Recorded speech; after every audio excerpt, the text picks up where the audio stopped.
অনুরোধ করে যুবক, প্লিজ যুবক, হৃদয়টাকে মেরে ফেলিও না। তুমি দেখো না, তোমার বয়স 22, 10 বছর বয়সে মা বলেছে স্কুলে যা, মাদ্রাসা যা, মানুষ হবি, ভবিষ্যৎ ভালো হবে। তুমি শুনুনি, ক্রিকেট, ফুটবল, সিনেমা, নাটক, কোথায় বিয়ে, কোথায় গায়ে হলুদ, গান বাজনা বাজিয়ে তোমার জীবন কাটাই দিছো। যুবক দেখো, 22 বছর বয়সে তুমি মূর্খ। তোমার পাশের বন্ধু পাইলট স্কুলে পড়ে, হ্যাঁ 10টা টিউশনি পড়ায়, 30,000 টাকাও কামায়। হ্যাঁ, তুমি যাকে বিয়ের প্রস্তাব দিচ্ছ কেউ রাজি নাই, ওর জন্য 5টা ঘর আসে, ওর মা বলছে এখনো ছোট, আরো পড়াশোনা করুক, আর তুমি বিয়ের জন্য হন্য হয়ে খুঁজতেছো। কোনো রিক্সাওয়ালাও তোমাকে মেয়ে দিতে রাজি। তুমি দেখো 10 বছর 15 বছর বয়সে যদি মায়ের ওই কথা মেনে নিতা, তাহলে তুমি আজকে উপকৃত থাকতা। আমি জামশেদ মজুমদার 27 বছর বয়সে এসে তোমাকে বলছি তুমি গান বাজনা ছেড়ে দাও। ইনশাআল্লাহ 60 বছর পরে মারা গেলে, 30 বছর পরে মারা গেলে, 70 বছর পরে মারা গেলে ওই উপকৃত হবা। আর তা না হলে এই গান বাজনার সাথে তুমি তোমাকে ধ্বংস করে দিচ্ছ। যেদিন নিঃশ্বাস বন্ধ হয়ে যাবে সেদিন হলেও বুঝবা। বুঝতে তোমাকে হবেই, জমিনের উপরে বোঝো অথবা জমিনের নিচে বোঝো, বুঝবে তুমি হবে।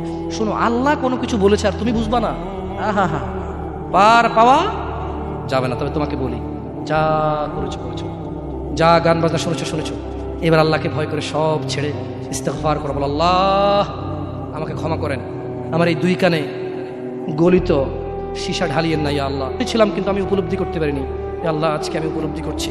আল্লাহ আমি আর কখনো বাদ্যযন্ত্র দিয়ে নিজেকে আনন্দিত করব না। এই হারাম যা আপনার এত আপনাকে রাগান্বিত করে, আমি আর কোনোদিন এই হারাম দিয়ে নিজেকে আনন্দিত করব না।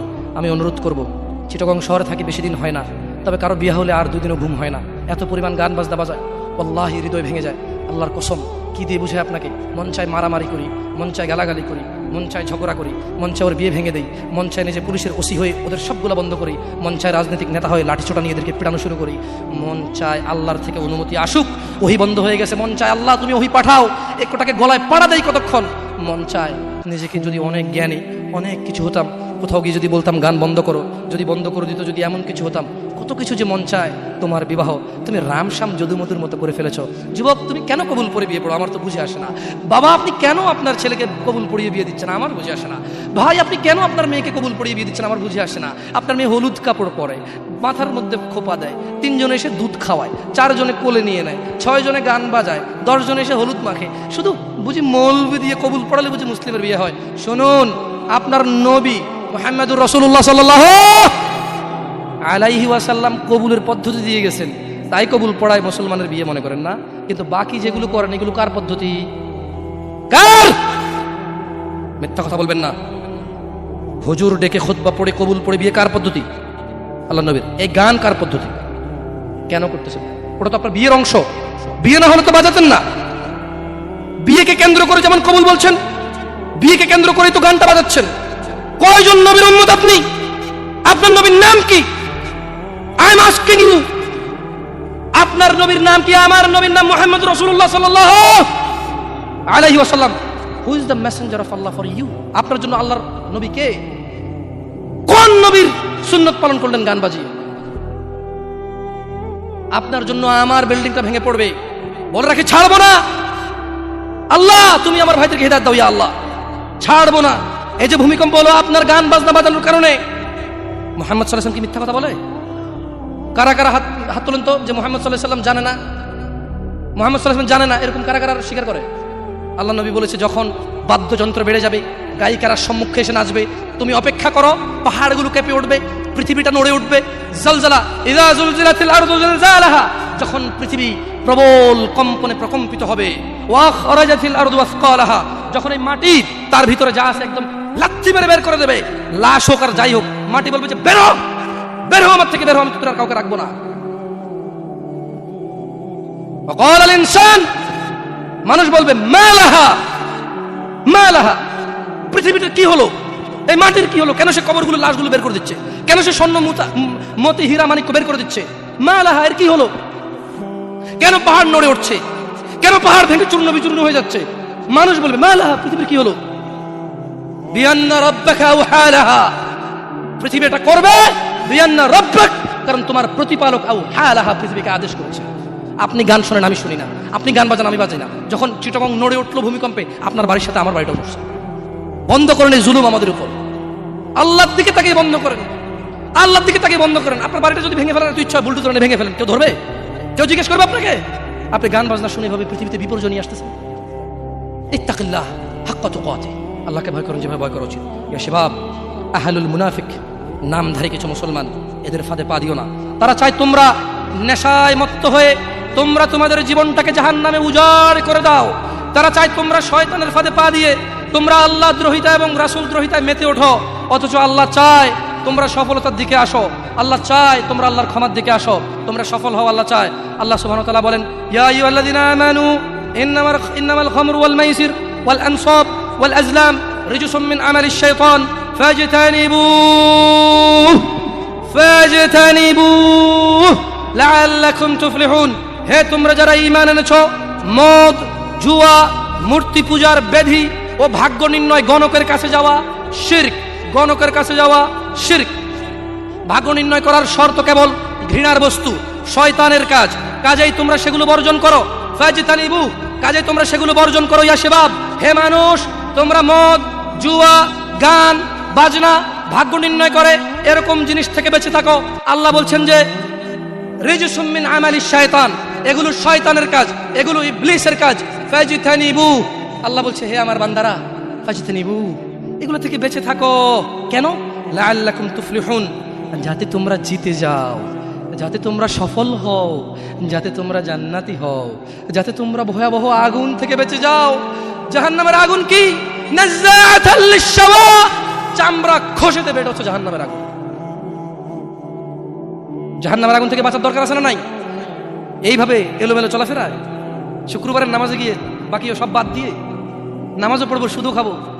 আরে বাস্তবতা এমন, এখনকার ঘুষখোররা বলে যে শুনেন 3 লাখের নিচে হবে না, আপনাকে বুঝতে পারতেছি না, জোরের টাইম চলে যাচ্ছে, দিলে দিন না দিলে যায় নামাজ যাই। বড় আশ্চর্য, বড় আশ্চর্য। আরে ভাই, নামাজ আল্লাহর সাথে অপরাধ, ক্ষমাকারী কে? জানা আল্লাহর সাথে অপরাধ, ক্ষমাকারী কে? মদ পান আল্লাহর সাথে অপরাধ, ক্ষমাকারী কে? কিন্তু যার থেকে ঘুষ নিছেন, এটা কি আল্লাহর হোক না মানুষের হোক? ক্ষমাকারী কে? মানুষ, আল্লাহ না। আল্লাহ ক্ষমা করবে না, আল্লাহ নিজের উপর হারাম করে দিয়েছে এটা। আপনি যদি বলেন যে আমি 3 দিন ভাত খাবো না, পারবেন? এই ওয়াদার উপর থাকতে পারবেন নাকি খিদের জ্বালা খেতেই হবে? আল্লাহ এতটাই ক্ষমতাবান, তিনি যদি বলেন যে আমি এটা করবো না, তিনি এটা না করে থাকতে পারেন। অনেকে বলে যে আল্লাহ চাইলে পুরুষেরটাকে মহিলা বানাইতে পারবে। আমরা বলি যে আল্লাহ চাইলে সবই পারবে, কিন্তু আল্লাহ এখানে বলেছে যে আমি চাইবই না এটা। আর আল্লাহ এত ক্ষমতাবান, আমি এটা করবো না বলে পৃথিবীর কেউ জোর করে ওনাকে করাইতে পারবে না। আমরা কথা বুঝতে পারছেন? এই জন্য মানুষের হক যে নিচ্ছেন আপনারা, আল্লাহ ক্ষমা করবে না। তো প্রশ্ন, আল্লাহ এত ক্ষমতাবান, আল্লাহ ক্ষমার মালিক না আল্লাহ? আল্লাহ এই ক্ষমতাটা তার বান্দাকে ভালোবেসে দিয়ে দিছে। হ্যাঁ বান্দা নে, তোকে দিয়ে দিলাম ইখতিয়ার, আমি আল্লাহ মিথ্যা কথা বলি না। তোর হক যে খাবে, তুই মাফ করলে সে মাফ পাবে, আমি মাফ করবো না। আমি দাখিলি দিব না জায়গায়, কি করবে না?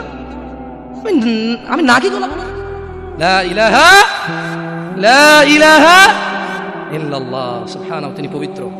তো তারা চায় তোমরা মদ, জুয়া, নেশায় ব্যতিব্যস্ত হয়ে থাকো। নামধারী মুসলিমরা চায়, মুনাফিকরা চায় এটা। কাফেরদের দোষ দিয়ে লাভ নাই, 90% মুসলমানদের দেশ, আপনারাই তো বলেন। তা কাফের কি করে? এখানে মদের আড্ডার মালিক মুসলমান, এখানে গানের আড্ডার মালিক মুসলমান, এখানে ডিস কেবলের মালিক মুসলমান, এখানে মানুষ মারে মুসলমানের কথা, এখানে মানুষ বাঁচায় মুসলমানের কথা, এখানে দুজনে যায় উঠা নিয়ে চলে আসে কাউকে মুসলমানের কথায়, মুসলমানের বাড়ির নিচে মসজিদ, মুসলমানের দোকানের উপরে মসজিদ, মুসলমানের ঘরের পাশে মসজিদ। মুসলমান নামাজ আসে না, কাফের দোষ দিবেন কিভাবে আপনি? সবই তো মুসলমান। তো এরা কি মুসলমান না মুনাফিক? এরা মিথ্যাবাদী। কি আপনার মনে কষ্ট নিচ্ছেন যে আমাদেরকে গালি দিয়ে গেল? ওয়াল্লাহি ওয়াল্লাহি ভুল বুঝিয়েন না। আমি এই কথাগুলো বলে বুঝাতে চাচ্ছি, আপনি যে নামাজ পড়েন না, এটা ছাড়া বিকল্প নাই। আমি বলি না যে আপনি খারাপ জাহান্নামে চলে যাবেন, না। আপনার মালিক কে? তিনি যদি আপনাকে জান্নাত দেয় ক্ষমা করে, কেউ ঠেকাইতে পারবে? কিন্তু মনে রাখবেন, তিনি মিথ্যা কথা বলেন না। তিনি বলে দিয়েছে তিনি কাদেরকে জান্নাত দেবে। উনি পৃথিবী পরিচালনা করেন একটা নিয়ম শৃঙ্খলায়। কিভাবে? একটা নিয়ম শৃঙ্খলায়। বুঝে আসছে না? আসে নাকি? যাই হোক, ইবনে আব্বাস রাদিয়াল্লাহু আনহুমার বর্ণনায় রাসূল সাল্লাল্লাহু আলাইহি সাল্লাম বলেন, আল্লাহ তাআলা মদ, জুয়া, তবলা, সারেঙ্গি হারাম করেছেন। তিনি আরো বলেন, নেশাগ্রস্ত করে এমন প্রত্যেক বস্তু হারাম। মুসনাদে আহমদ ও আবু দাউদ এসেছে। এছাড়াও বহু প্রমাণ ও নির্ভরযোগ্য হাদিস রয়েছে যাতে গান, বাদ্যযন্ত্র হারাম ও নাজায়েজ বলা হয়েছে। এই ব্যাপারে বিশেষ সতর্কবাণী রয়েছে ও কঠিন শাস্তির ঘোষণা করা হয়েছে। রাসূলুল্লাহ সাল্লাল্লাহু আলাইহি সাল্লাম বলেছেন, আমার উম্মতের মধ্যে এমন সম্প্রদায় হবে যারা জানা, ব্যভিচার, রেশমি কাপড় ব্যবহার, মদ পান, ও গান বাদ্যকে হালাল করবে। আপনি আপনি আপনি খেয়াল করে দেখেন, আল্লাহ নবী ভবিষ্যৎবাণী দিয়ে গেছে যে আমার উম্মতের মধ্যে এমন কিছু লোক বের হবে যারা দাঁড়িয়ে থাকবে, 60 বছর বয়স হবে, মসজিদের সভাপতি হবে, স্কুলের সভাপতি হবে, অথবা কোনো পতি হইল না, কারো পতি হইল না, এমনি মানুষ ভিক্ষা করে হলো বিয়ে করে গান বাজার ব্যবস্থা করবে। ভিক্ষা করে হলো গান বাজার কি করবে, ব্যবস্থা করবে। নাহলে তাকে বিয়ে হচ্ছে না, নাহলে কি হচ্ছে না, বিয়ে হচ্ছে না। ওয়াল্লাহি যত পোলা তার বিয়েতে গান বাজা, বাবা জীবিত, এই বাবা দায়ী। যদি ওই বাবা বিয়েতে উপস্থিত থাকে, বাবা ছেলেকে ডাইরেক্ট বলবে, শোনো, তোমার যৌবন আছে, তোমার ইনকাম আছে, তোমার ক্ষমতা, তুমি গান বাজনা বাজাবা। আমি বাবাকে আল্লাহ ক্ষমতা দিছে, আল্লাহকে আমি রাজি থাকবো না, তোমার বিয়ে হবে না। মেয়েকে বলবেন তোর বিয়ে হবে না, তুই গায়ে হলুদে যাবি। মানে আমি খালি এখান থেকে সরে যাই আর বলবো যে এইটা আমি বিয়েতে থাকবো না, এই বিয়ে হারাম, গান বাজনা বাজতেছে, গায়ে হলুদ হচ্ছে, আমি বিয়েতে থাকবো না, এটা আল্লাহ আমার পাওয়ার দিচ্ছে। তুই মক্কার ইমামে যদি বিয়ে পড়াস আর আমি না রাজি না থাকি, তোর বিয়ে হারাম। বুঝাচ্ছে না, আসে নাই? পোলাই যদি মাইয়ে যদি নিজের পাওয়ার ইস্তেমাল করে, আপনিও নিজের পাওয়ার ইস্তেমাল করেন। বলেন যে কি পাওয়ার দেখাস রে আমার সাথে, আমি তোর বাপ, কি পাওয়ার দেখাস তুই? তুই আমাকে জাহান্নামে নিয়ে যাবি? নো, ফেরাউন পারেনি, নমরুদ পারেনি, আবু জাহেল পারেনি, আবু লাহাব পারেনি। তুই আমার জন্মের ছেলে, তুই এমন কাজ করবি আমাকে জাহান্নামে নিয়ে যাবি? না, আমি তোর সাথে একমত না, এই কাজে আমি নাই, এই কাজে আমি। বলতে পারবেন? বলতে পারবেন? দেখুন, বলতে পারেন আর না পারেন, এখানে স্বীকৃতি দেন আর না দেন, বলা উচিত। যাই হোক, রাসূলুল্লাহ সাল্লাল্লাহু আলাইহি সাল্লাম বলেন, যে ব্যক্তি দুনিয়াতে মদ পান করবে যে ব্যক্তি দুনিয়াতে মদ পান করবে ও তওবা করবে না, সে আখিরাতে তা থেকে বঞ্চিত থাকবে। দেখুন দিনী ভাইরা, জিনা ব্যভিচার এত পরিমাণ বেড়েছে। হে মুসলমান, হে মানুষ, মুনাফিকের ফাঁদে পা দিও না। তারা চায় তোমরা বেহায়াপনা, নির্লজ্জতা, নোংরামো, অশ্লীল চরিত্রকে আপন করে নাও, যা তোমাদের দুনিয়া ও আখিরাতকে সম্পূর্ণ ধ্বংস করে দিবে, যা তোমার নিজের ও তোমার ভবিষ্যৎ প্রজন্মের দুনিয়া ও আখিরাত অন্ধকার করে দেবে। এই ব্যাপারে আল্লাহ সুবহানাহু ওয়া তাআলা সূরা আল ইসরা বলছেন, ওয়ালা তাকরাবুজ জিনা, তোমরা জিনার কাছেও যেও না, ইন্নাহু কানা ফাহিশাতান ওয়া সাআ সাবিলা, নিশ্চয়ই এই জিনা ব্যভিচার, নিশ্চয়ই এই জিনা ব্যভিচার, নিশ্চয়ই এই জিনা ব্যভিচার অশ্লীল, অশ্লীল, অশ্লীল, অশ্লীল, নিকৃষ্ট, নিকৃষ্ট, নিকৃষ্ট আচরণ। রাসূলুল্লাহ সাল্লাল্লাহু আলাইহি সাল্লাম বলেন, জিনাকারী ব্যক্তি যখন সে জিনা করে ওই সময় তার ঈমান থাকে না। চোর যখন চুরি করে ওই সময় সে মুমিন থাকে না। মদখোর, নেশাগ্রস্ত লোক যখন সে নেশা করে ওই সময় তার ঈমান থাকে না। চিন্তা করে দেখেন তো, মদ খাওয়া অবস্থা মারা গেলে কি হয়ে মরলেন বলেন তো? যতই হজ করেন কি হয়ে মরলেন? হজ করতে কে বলছে? আল্লাহ। হজ করতে কে বলছে? মুহাম্মদ সাল্লাল্লাহু আলাইহি সাল্লাম। নামাজ পড়তে কে বলছে? আল্লাহ। নামাজ পড়তে কে বলছে? মুহাম্মদ সাল্লাল্লাহু আলাইহি সাল্লাম।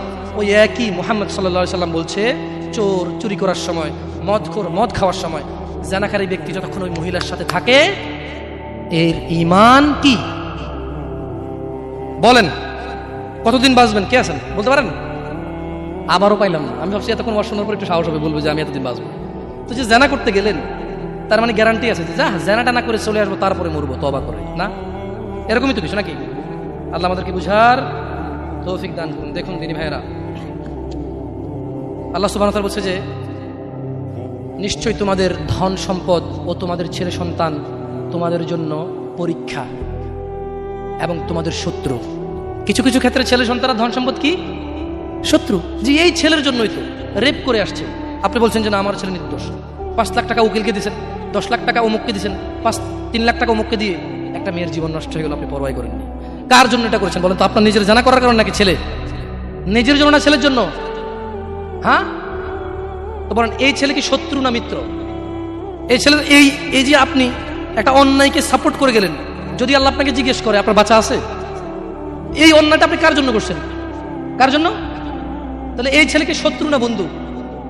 এই জন্য দিনী ভাইয়েরা, আমি এতক্ষণ থেকে আপনাদেরকে কিছু নসিহত করেছি, আপনাদেরকে বলে রাখি, আপনি, শুধু আপনি না, এই পৃথিবীতে যত মানুষ আর জিন আছে সব যদি একসাথে হয়ে ফন্দি করে যুক্তিশলা পরামর্শ করে আল্লাহ দ্রোহিতা, আল্লাহ বিরোধী কাজ করে, আল্লাহর কিছুই যায়? জোরে বলেন তো, আল্লাহর কিছুই যায়?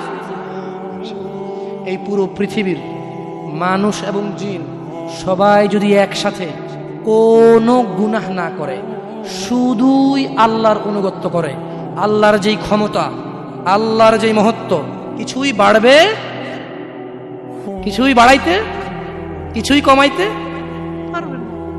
আপনাকে একটা কথা বলবো, নিজেকে বেশি অপরাধী মনে করিয়েন না।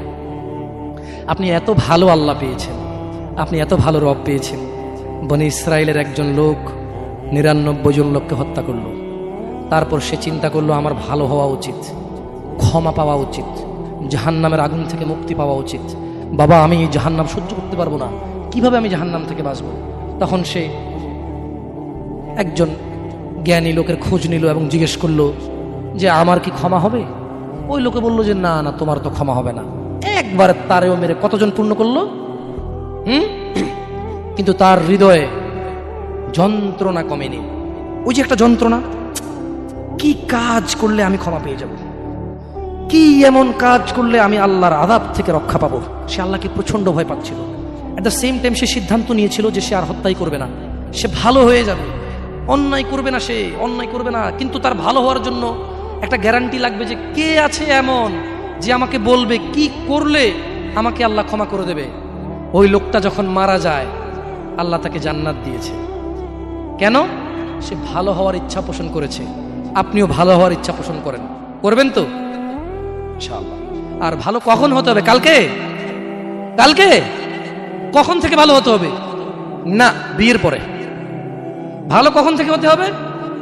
না চাকরির পরে। ভালো কখন থেকে হতে হবে? একটু দাঁড়িয়ে পাকার পরে, নাকি এখন থেকে? একটু নিজেকে প্রশ্ন করিয়েন। যখন বলবেন কালকে থেকে ভালো হয়ে যাব, মহা অন্যায় কথা। মানে আপনি নিশ্চিত গ্যারান্টি দিয়েছেন আপনি কালকে পর্যন্ত বাঁচবেন। এটা কত জঘন্যতম কথা না? আল্লাহ আমাদেরকে বোঝার তৌফিক দান করুন দিনী ভাইরা। একটা হাদিসে কুদসি শুনি চলে যাবেন ইনশাআল্লাহ তাআলা। বক্তা এসে গেছেন মাশাআল্লাহ আলাইহি। আল্লাহ ইয়াহফাযহু ওয়া ইয়াহফাযকুম। আল্লাহ সুবহানাহু ওয়া তাআলা ফেরেশতাদেরকে ডেকে বললেন। কাকে? কাকে ডেকে বললেন? ফেরেশতাকে। যে হে ফেরেশতারা, আমার কোনো বান্দা সে যদি গুনাহ করার ইচ্ছা করে, কি করার ইচ্ছা? তুমি লেখিও না।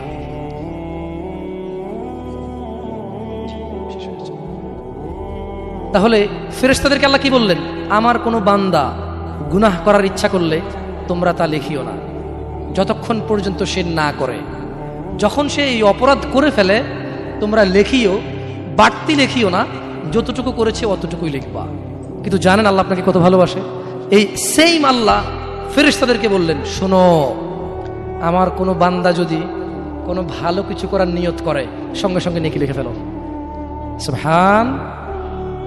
আমার কোনো বান্দা যদি ভালো কিছু করার নিয়ত করে সঙ্গে সঙ্গে লিখে ফেলো। সে এই কাজটা করা পর্যন্ত অপেক্ষা করার দরকার? সে নিয়ত করছে এটা করবে, মাদ্রাসা দান করবে, মাহফিলে দান করবে, মসজিদে দান করবে, সিগারেট ছেড়ে দেবে, এখন থেকে ছেড়ে দিছে, প্রতিজ্ঞা নিছে, এখন থেকে মদ খাওয়া ছেড়ে দিছে, এই এখন এই মাহফিলে প্রতিজ্ঞা নিছে, ইনশাআল্লাহ তাআলা ফজরে আমার যা হয় হয়, মসজিদ আমার চেহারা দেখবে, আমি মসজিদের চেহারা দেখব। আল্লাহ বলছে যে ফেরেশতা লিখে ফেল, লিখে ফেল। এখন কিন্তু ফজর হয়নি, তো এই লোকটা এরকম প্রতিজ্ঞা করে যদি সে মসজিদে ফজরে উপস্থিত হয়ে যায়, যদি সে মদের বোতল আসলো কিন্তু খেলো না, জুলুম করার সুযোগ আসলো কিন্তু করলো না, সে এবার এই ভালো কাজটা বলে করেও ফেলছে, রাইট? আল্লাহ বলেন যে ফেরেশতা বাড়ায় লেখ, 10 থেকে 700 গুণ বাড়িয়ে দে। ইয়া আল্লাহ, ইয়া আল্লাহ, আমরা তো এতটা অপদার্থ হয়ে গেছি, এতটা নিমুখ হারাম নাফরমান হয়ে গেছি, ভালো কিছু করার নিয়ত করি না। কোনো হুজুর আসা ঠিক কিনা, সবাই ঠিক, তারপর শেষ, সব শেষ। না, আমাকে ঠিক বলতে হবে না, এখানে সবাইকে শুনে ঠিক বলতে হবে না, আপনি ঠিক হয়ে যান। আল্লাহ আমাদেরকে বোঝার তৌফিক দান করুন।